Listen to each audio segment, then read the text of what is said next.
La parole est donnée à Madame la directrice générale adjointe en charge des ressources humaines, Magali Etienne, pour présenter les enjeux aux ressources humaines de la fusion-création et les principales réalisations.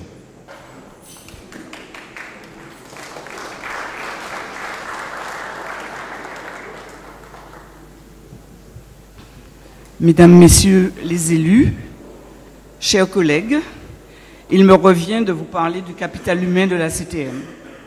Je n'ai pas l'intention de vous asséner des chiffres, mais je voudrais quand même que vous puissiez retenir que la masse salariale de la CTM en 2019 a été de 213 123 190 €. Un budget qui a été réalisé à 98,22%. Alors, il est intéressant de voir quels ont été les axes principaux de la stratégie RH pour 2019.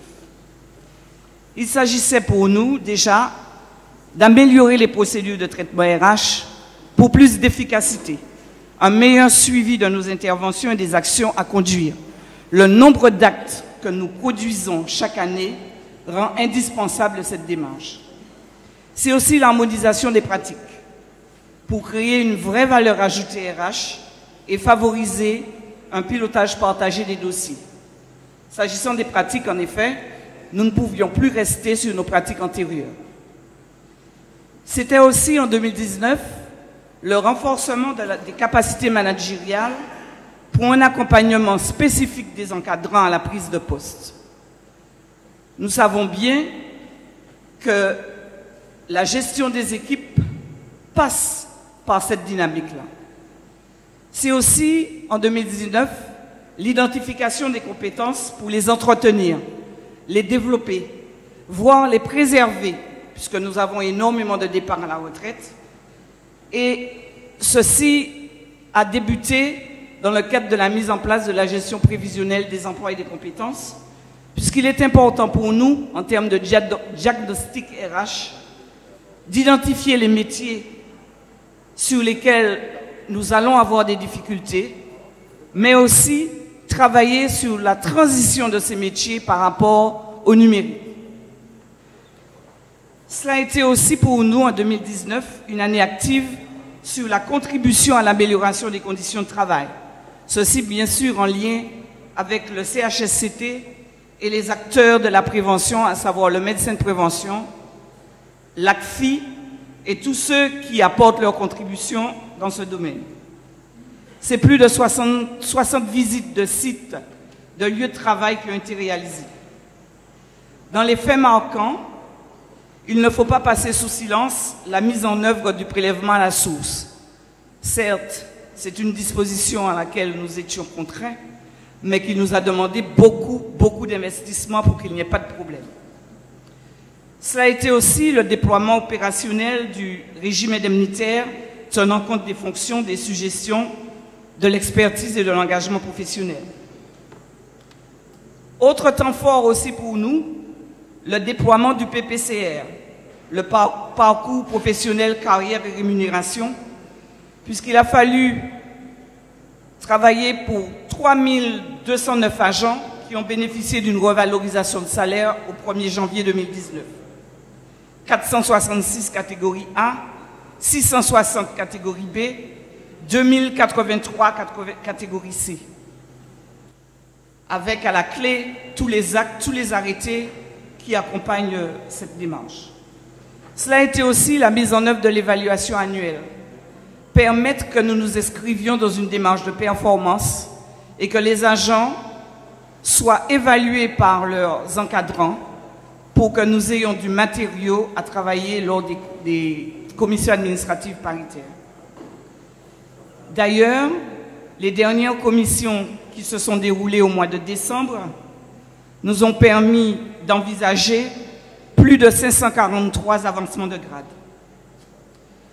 L'ARH, c'est aussi pour nous le dialogue social à travers le fonctionnement des instances, le comité technique, les CAP, le CHSCT, les groupes de travail, 4 séances de CT, 3 séances de CAP, 3 séances de CHSCT et 19 séances de travail avec les organisations syndicales dans le cadre des chantiers. Nous avons aussi apporté notre concours à l'organisation de l'opération emploi saisonnier, qui est une opération importante pour le président, puisqu'elle permet à des jeunes, pendant les vacances, d'intégrer la collectivité et d'apporter leur savoir-faire.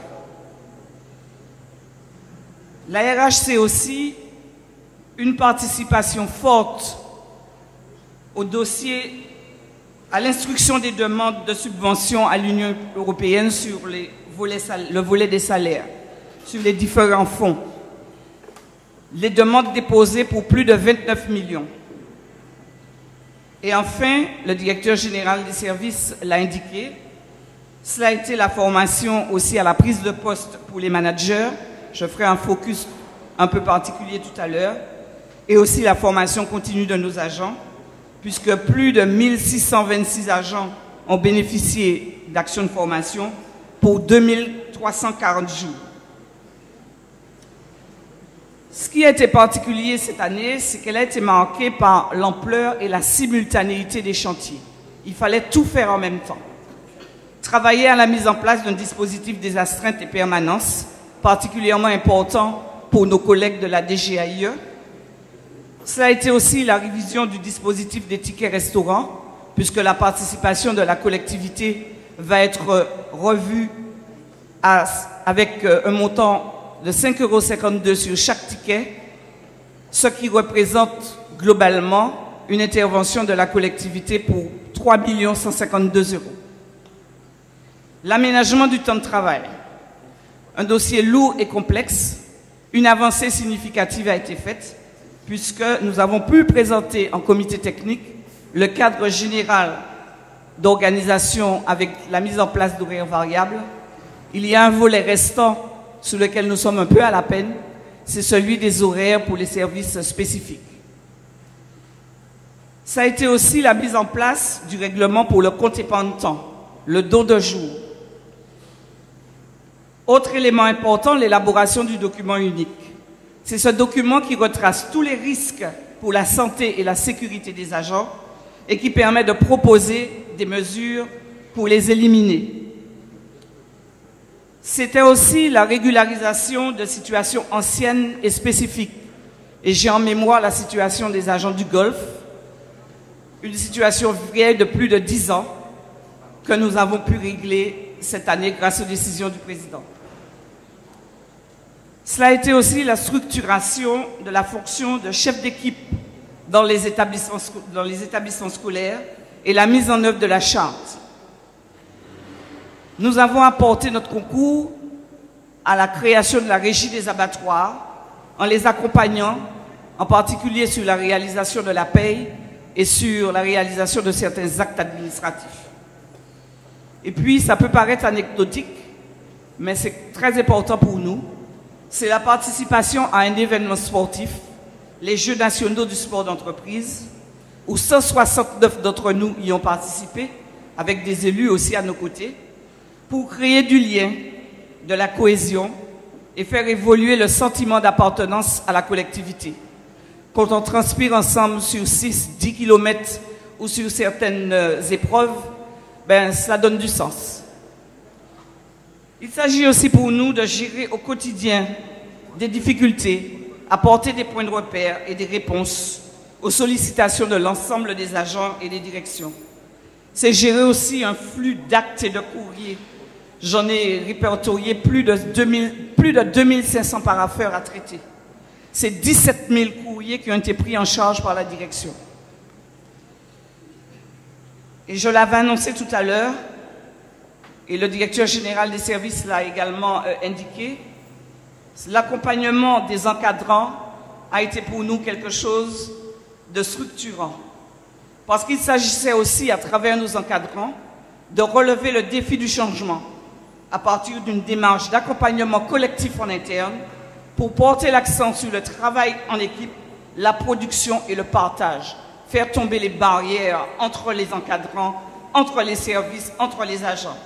3 étapes ont été réalisées avec succès aujourd'hui. La construction de socles communs autour des fondamentaux du manager public à la CTM.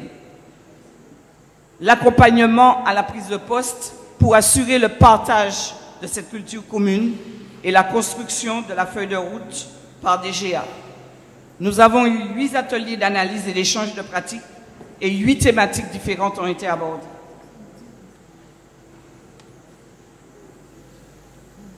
Pour finir, je voudrais dire que les enjeux en matière de ressources humaines s'appréhendent à tous les niveaux de l'organisation.